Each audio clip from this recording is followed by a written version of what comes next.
वो आए शहर, ले आए खाद बीज। हाँ भाई, लेके तो आया हूँ, पर क्या कहूँ, महंगाई इतनी हो गई है कि समझ में नहीं आता है कि खेती करे कैसे। फसल भी अच्छी नहीं होती है, ये दवाइयाँ नहीं डालूँ तो कर्जा करके लाओ, कैसे भी लाओ, लाना तो पड़ेगा ही। और ये दवाई की दुकान का कर्जा तो ख़त्म होने का नाम नहीं लेता। लाना तो मुझे भी है, पर सब कुछ इतना महंगा है। कहाँ से लाऊं, किससे खरीदूं, किसके पास सही दामों में मिलेगा और क्वालिटी उत्पाद भी मिलेगा या नहीं।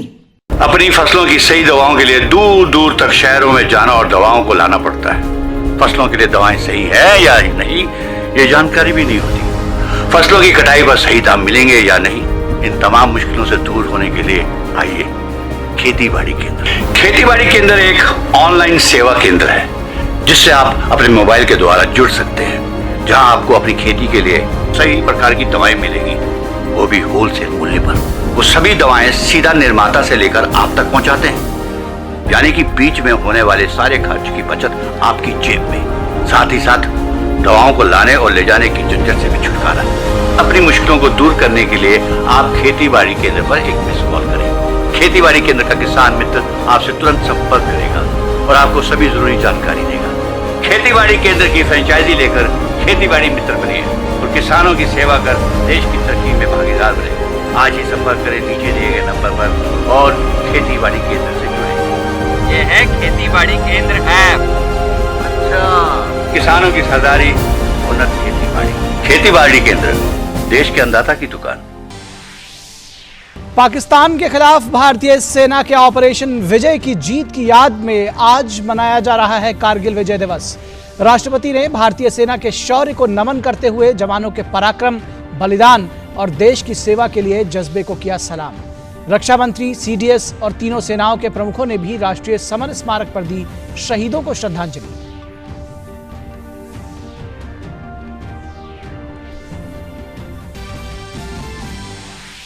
कारगिल विजय दिवस के मौके पर रक्षा मंत्री राजनाथ सिंह ने कहा, कारगिल युद्ध इस बात का सबूत है कि अगर कोई दुश्मन देश हम पर आक्रमण करता है तो हम भी उसे देंगे माकूल जवाब।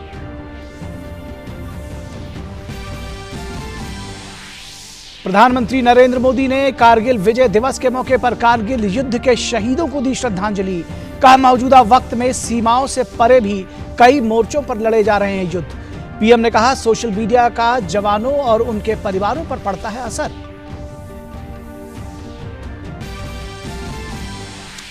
प्रधानमंत्री ने की कोविड-19 के खिलाफ देश की एकजुटता की भावना की सराहना। कहा, अभी भी कोरोना के खिलाफ लड़ाई है जारी। सभी से सावधानियां बरतने की अपील की। नकारात्मक सोच और नवाचारों के जरिए सकारात्मक सोच और नवाचारों के जरिए कोरोना संकट को एक अवसर में बदलने की बताई जरूरत।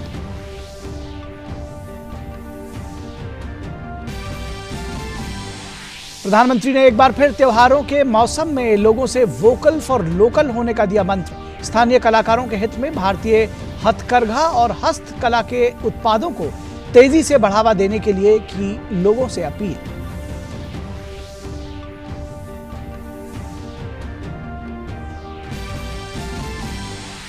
असम में बाढ़ की स्थिति में मामूली सुधार। राज्य में मरने वालों की संख्या हुई 97। बिहार में 10 जिलों में बाढ़ से करीब 10 लाख लोग प्रभावित। मौसम विभाग ने अगले 2 दिनों तक राज्य के कई इलाकों में भारी बारिश की जताई संभावना। मैं हूं निखिल सिंह और आइए देखते हैं क्या है अब इस घंटे के खास समाचार। आज कारगिल विजय दिवस के 21 साल पूरे हो गए हैं। साल 1999 में आज ही के दिन भारतीय सेना ने पाकिस्तान के खिलाफ इस युद्ध में जीत हासिल की थी। भारतीय सेना के बहादुर जवानों ने अपने अदम्य साहस से दुश्मन के दांत खट्टे कर दिए थे। आज के दिन को कारगिल युद्ध में शहीद हुए जवानों के सम्मान में मनाया जाता है।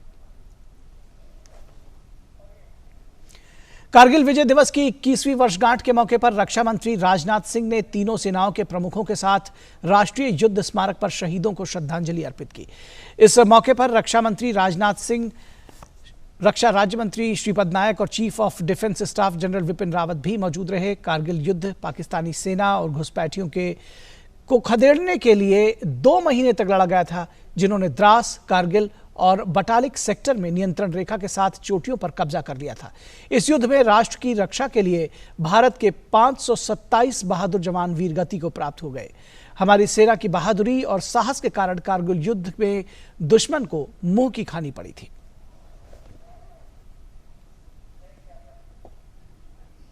कारगिल विजय दिवस के 21 वर्षगांठ पर राष्ट्रपति रामनाथ कोविंद ने भी ट्वीट करके कहा कि कारगिल विजय दिवस हमारे सशस्त्र बलों की निडरता, दृढ़ संकल्प और असाधारण वीरता का प्रतीक है। मैं उन सैनिकों को नमन करता हूं जिन्होंने दुश्मन का मुकाबला किया और भारत माता की रक्षा के लिए अपने प्राण न्यौछावर कर दिए। राष्ट्र सदा के लिए उनका और उनके परिवारजनों का कृतज्ञ है।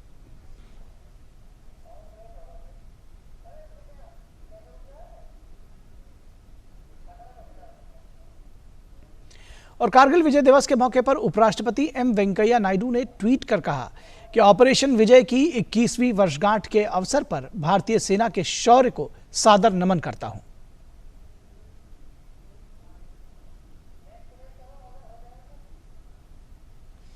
जिनके साहस और वीरता ने कारगिल युद्ध में राष्ट्र के लिए विजय कीर्ति अर्जित की।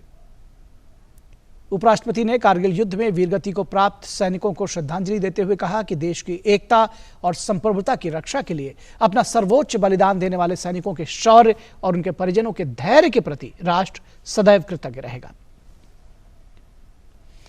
और कारगिल विजय दिवस के 21वीं वर्षगांठ पर प्रधानमंत्री नरेंद्र मोदी ने ट्वीट कर कहा कि हम कारगिल विजय दिवस के अवसर पर हम हमारे सैनिकों के अदम्य साहस, दृढ़ संकल्प को याद करते हैं, जिन्होंने पूरी दृढ़ता के साथ 1999 में हमारे देश की रक्षा की। उनकी वीरता आने वाली पीढ़ियों को प्रेरित करती रहेगी। पीएम ने इस मौके पर एक वीडियो भी साझा किया।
तो भारतीय सैनिकों के अदम्य शौर्य और अद्भुत साहस की कहानी कहता है विजय दिवस। और रक्षा मंत्री राजनाथ सिंह ने भी कारगिल विजय दिवस की 21वीं वर्षगांठ पर देश के वीर सैनिकों को सलाम किया है। रक्षा मंत्री राजनाथ सिंह ने कारगिल विजय दिवस के मौके पर अपने संदेश में कहा कि देश की रक्षा को लेकर हमारे अंदर भावना और उत्साह आज भी उतना ही है जितना 21 साल पहले था।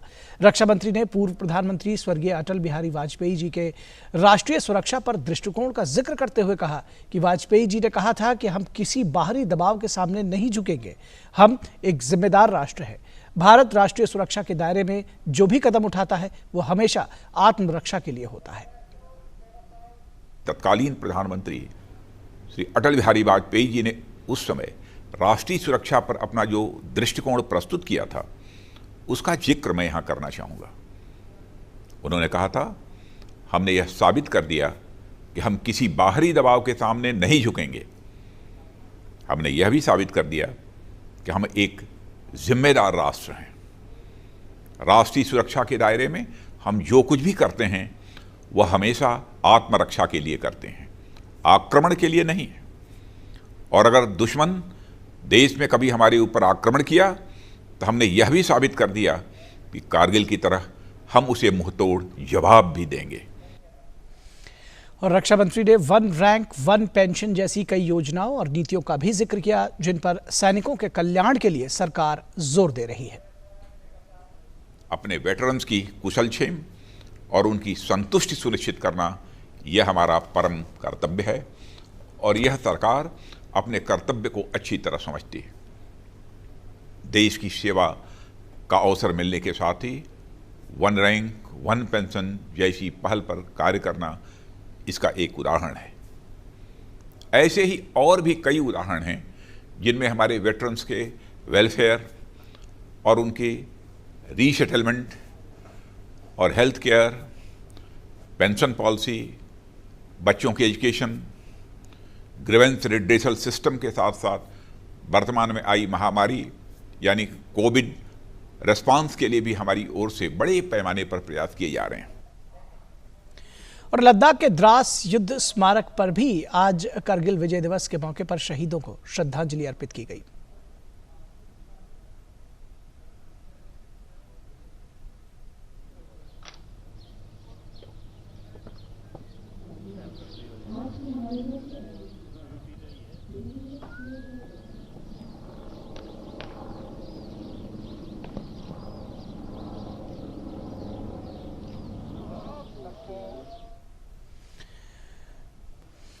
और बात प्रधानमंत्री के मन की बात कार्यक्रम की। प्रधानमंत्री नरेंद्र मोदी ने आज अपने मासिक कार्यक्रम मन की बात के जरिए देश की जनता के साथ संवाद स्थापित किया। कार्यक्रम की 67वीं कड़ी को संबोधित करते हुए पीएम ने कोरोना वायरस के प्रभाव, मानसून के कारण आई बाढ़, आत्मनिर्भर भारत की ओर बढ़ते कदम पर विस्तार से चर्चा की। पीएम ने आज मनाए जा रहे कारगिल विजय दिवस की शुभकामनाएं देशवासियों को दी। प्रधानमंत्री ने सभी लोगों से सेनाओं का सम्मान करने और उनके मनोबल को बढ़ाने का आग्रह किया। उन्होंने कहा कि हमें सोशल मीडिया का सदुपयोग करना चाहिए। युद्ध केवल सीमा पर ही नहीं बल्कि कई मोर्चों पर लड़ा जाता है। हर देशवासी को उसमें अपनी भूमिका तय करनी होती है। महात्मा गांधी का मंत्र था कि यदि किसी को कभी कोई दुविधा हो कि उसे क्या करना क्या न करना, तो उसे भारत के सबसे गरीब और असहाय व्यक्ति के बारे में सोचना चाहिए। गांधी जी के इस विचार से आगे बढ़कर अटल जी ने कहा था कि करगिल युद्ध ने हमें एक दूसरा मंत्र दिया है। ये मंत्र था, कोई महत्वपूर्ण निर्णय लेने से पहले हम ये सोचें कि क्या हमारा ये कदम उस सैनिक के सम्मान के अनुरूप है जिसने उन दुर्गम पहाड़ियों में अपने प्राणों की आहुति दी थी। साथियों, युद्ध की परिस्थिति में हम जो बात कहते हैं, करते हैं, उसका सीमा पर डटे सैनिक के मनोबल पर, उसके परिवार के मनोबल पर बहुत गहरा असर पड़ता है। ये बात हमें कभी भूलनी नहीं चाहिए और इसलिए हमारा आचार, हमारा व्यवहार, हमारी वाणी, हमारे बयान, हमारी मर्यादा, हमारे लक्ष्य, सभी कसौटी में ये जरूर रहना चाहिए कि हम जो कर रहे हैं, कह रहे हैं, उससे सैनिकों का मनोबल बढ़े, उनका सम्मान बढ़े। कभी कभी हम इस बात को समझे बिना सोशल मीडिया पर ऐसी चीजों को बढ़ावा दे देते हैं जो हमारे देश का बहुत नुकसान करती है। कभी कभी जिज्ञासावत फॉरवर्ड करते रहते हैं, पता है गलत है लेकिन करते रहते हैं। आजकल युद्ध केवल सीमाओं पर ही नहीं लड़े जाते हैं, देश में भी कई मोर्चों पर एक साथ लड़ा जाता है और हर एक देशवासी को उसमें अपनी भूमिका तय करनी होती है। हमें भी अपनी भूमिका देश की सीमा पर दुर्गम परिस्थितियों में लड़ रहे सैनिकों को याद करते हुए तय करनी होगी। और पीएम ने देशवासियों को कोरोना वायरस के बढ़ते प्रभाव के प्रति आगाह किया और कहा कि कोरोना का खतरा टला नहीं है, हमें बहुत ही ज्यादा सतर्क रहने की जरूरत है। पिछले कुछ महीनों से पूरे देश ने एकजुट होकर जिस तरह कोरोना से मुकाबला किया है, उसने अनेक आशंकाओं को गलत साबित कर दिया है। आज हमारे देश में रिकवरी रेट अन्य देशों के मुकाबले बेहतर है। साथ ही हमारे देश में कोरोना से मृत्यु दर भी दुनिया के ज्यादातर देशों से काफी कम है। लेकिन साथियों, कोरोना का खतरा टला नहीं है। कई स्थानों पर यह तेजी से फैल रहा है। हमें बहुत ही ज्यादा सतर्क रहने की जरूरत है। मास्क से तकलीफ होती है और मन करता है कि चेहरे पर से मास्क हटा दें। बातचीत करना शुरू करते हैं, जब मास्क की जरूरत होती है ज्यादा, उसी समय मास्क हटा देते हैं। ऐसे समय मैं आपसे आग्रह करूंगा।